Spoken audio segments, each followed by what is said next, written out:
Daisy here. I'm just your normal 19-year-old college girl living away from home for the first time. And can't deny that it could get lonely sometimes, and I felt homesick a lot. But it's okay though, as I have Lucas, my loving boyfriend. Okay, yeah, his family is well off, so he always treats me to nice places and buys me nice gifts. A few months ago, he told me to move in with him in his family's mansion. And I've agreed. But don't get me wrong, I'm not a gold digger at all. I just had no other choice. It all started one night when thieves broke into my apartment while I was asleep. It was terrifying. I knew they were ransacking my living room and stealing my TV and laptop, but I'd rather stay put to protect myself. After that, I didn't want to be home alone at all anymore. Lucas, too, was worried for me, so one evening he told me, "Daisy, I think you should come live with me, at least until you find a roommate." Wow. I wasn't expecting that, but I guess it made sense. I felt a bit awkward about it, though, as I've only been to his house, or should I say his parents' mansion, a few times. And although there was plenty of space, and his parents adored me, but I didn't want to feel like I was intruding. Sensing my apprehension, he continued, "I've explained the situation to my parents, and they're cool with it." I smiled at him and replied, "Well, okay then, but it will just be temporary." Before I moved in with Lucas and his family, I felt very anxious. I wasn't sure if I'd be able to adapt to their lifestyle, and I didn't want to upset his parents. I worried a lot, but not once did I think my trouble would be with the maid. Yep, you heard me right. On my first day at the mansion, a cheerful woman immediately ran towards me and greeted me. Mrs. Harris introduced her to me. "This is our maid, Sarah. She's been with us for years, so if you have any problem, just ask her. We're all family here. Make yourself comfortable." Then Sarah quickly grabbed my suitcase and smiled at me. "Miss, let me help you with that. I'll show you to the room." It was so strange having someone else do stuff for me like this. I could just smile back and follow her upstairs. That made me feel so welcomed here, and how nice this maid was. Maybe we could be friends. But suddenly, a thump cuts off my thoughts. It was Sarah. She'd thrown my suitcase to the floor, then said, "What on earth do you have in there? Carry it yourself. Your room is down the hallway to the left." And she walked off. What was that? Did I do something wrong? I quickly picked up my stuff in confusion. I didn't want to make an enemy of anyone here, especially not on my first day. So after I unpacked my stuff, I went down to the kitchen to help her prepare dinner. She was still so grumpy at me and told me to just get lost as I'd only be in her way. I remained persistent as I really wanted to resolve whatever her misunderstandings about me were. Eventually, she gave in and said, "Fine, you want to help? Go dice up all of those onions." "Yes, sure, but all of these?" I asked her while staring at a basket full of onions. "Are you going to help me or not?" she said sharply. I replied, Okay, don't worry, I'll do it."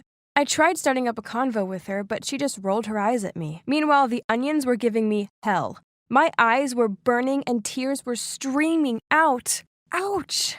When I finally finished, she stared at my swollen eyes and said, "If you're that upset about living here, you could just leave." "It's the onions," I told her. She smirked as she took them off me, then walked straight to the trash and threw them away, saying, "You took too long. I didn't need it anymore." What? My face dropped, but I was far too exhausted to argue with her anyway. That's when Lucas and his parents came down for dinner. Sarah quickly set up the tables, then called me over with a bright smile as she pulled out a chair for me. "Miss Campbell, please take a seat. Dinner is ready." Was she for real? I couldn't keep up with her constant change in personality. After dinner, I approached Sarah while she was doing the dishes. "Look, I'm sorry, but did I do something to upset you?"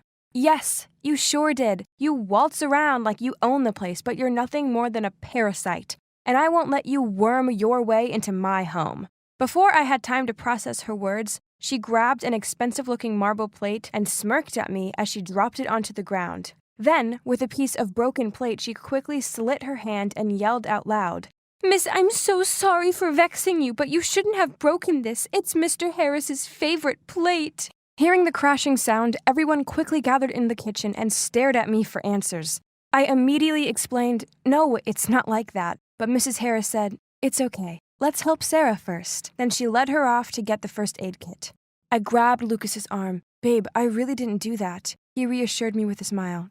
"Daisy, don't worry about it." "You don't understand. Sarah did it on purpose and blamed me." He laughed as if he'd just heard something ridiculous, then said, "No way! I bet it was just some sort of misunderstanding. Sarah is really nice. Don't worry, you two will get close in no time. Now let me clean up this mess. You go and relax." I felt frustrated and fed up, but I reluctantly went back to my room. This girl was definitely onto me. But for what reason? Over the following weeks, her vendetta against me continued. She washed my white clothes with colored ones, then intentionally threw away my stuff and made out she mistook it for trash while cleaning my room. She put extra hot chili flakes in my food, then rushed over with a glass of water when I started to choke, and so on. Worse still, Lucas and his parents wouldn't hear a bad word said against her. They were completely oblivious to how crazy she was. I didn't understand why she hated me so much. Was she jealous of me or something? All right then. If she wanted to play with me, then game on. So I decided to spy on her to catch her red-handed and show everyone her true self. My chance to expose her finally arrived. I was passing her room and I saw her holding a watch. I recognized it. It was Mr. Harris's. She looked shifty as she placed it into her drawer and hid it underneath some of her clothes. Aha! Got her! I quickly ran to the garden to find Mrs. Harris and managed to persuade her to come with me to Sarah's room. Sarah stood by looking all innocent as Mrs. Harris checked her drawer, but the watch wasn't there, and instead we found it still intact on the vanity in the master bedroom. Huh? At that moment, Sarah suddenly bawled out, "Ma'am, I would never steal from you. You know that. I've gone out of my way to please Miss Campbell here, but she's intent on making my life a misery." Oh my God. Those crocodile tears. Did she have no shame? I tried explaining myself to Mrs. Harris, but she held up her hand and told me she didn't want to hear it. I wanted to make amends, so the next morning, I prepared Mrs. Harris's favorite smoothie and breakfast for her. I set it up nicely on the dining table, then went upstairs to get her, smirking at Sarah as she passed by. Mrs. Harris seemed happy with the gesture, but just an hour later, she said she didn't feel well. She was clutching her stomach as she glared at me and blamed me for poisoning her food. What? How frustrating! And Lucas wasn't even home for me to talk to. So I went to the kitchen to check the expiration date of everything I'd used. But I swear it was all fresh. I even went through the trash to check the used milk carton. That's when I saw some sesame seeds in there. That's odd, as I knew Mrs. Harris was allergic to them, so we never had them in the house. It had to be Sarah. She must have poisoned the breakfast with them when I was out of the room. Later that day, Mrs. Harris was feeling better, so I went to see her and told her that I was leaving, on one condition. Then I persuaded her to come into my room and hide in my closet. By this point, I think she was willing to do anything just to get me out of her house. Then I called Sarah over to help me pack up my stuff. She stepped into my room with a cocky smile and knocked over the box of my stuff, then said, "I was always going to win." I replied, "Fine, you win. But before I leave, I want to ask you something.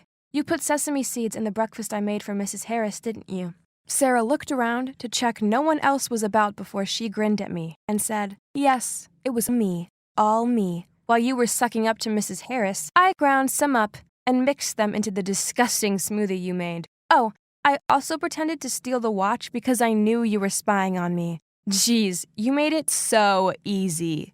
"But why?" I asked. "But why?" She imitated my voice. "Because this is my family. I've lived here for years. You can't just show up all pretty and carefree and expect to have everything and push me out of my own home.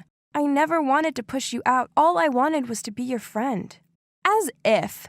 This is my gold mine, not yours. Sooner or later, all of this will be mine, and God knows I deserve it. I've put up with this annoying family and a poor salary for years. Mr. Harris always dreamed of having a daughter, but no.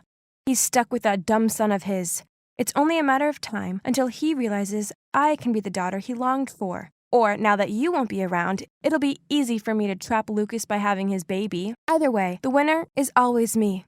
Suddenly, the wardrobe doors burst open and out emerged Mrs. Harris looking furious. She pulled Sarah's hair and dragged her out of the room. Wow, who knew the mild-mannered Mrs. Harris could be so kick-ass? I guess everyone has a hidden side. Anyway, this proved my innocence, and Sarah was kicked out right on the spot. Then Mrs. Harris apologized to me and insisted that I should keep staying with them. I thanked her for the offer, but politely declined. As I felt ready to leave and move in with my friend, I was just relieved that she'd learned the truth and that Sarah had gone once and for all. So, Lucas and I are still together and are very happy. Yes, it was annoying he didn't believe me at first, but he's such a sweet and trusting guy that he'd never expect someone could be capable of such horrible things. But hey, that's just one of the many reasons why I love him. As for his parents, well, I still visit them sometimes. I even cook for them now and then, but thankfully, there have been no more sesame seed incidents, and there's no more crazy maid to contend with.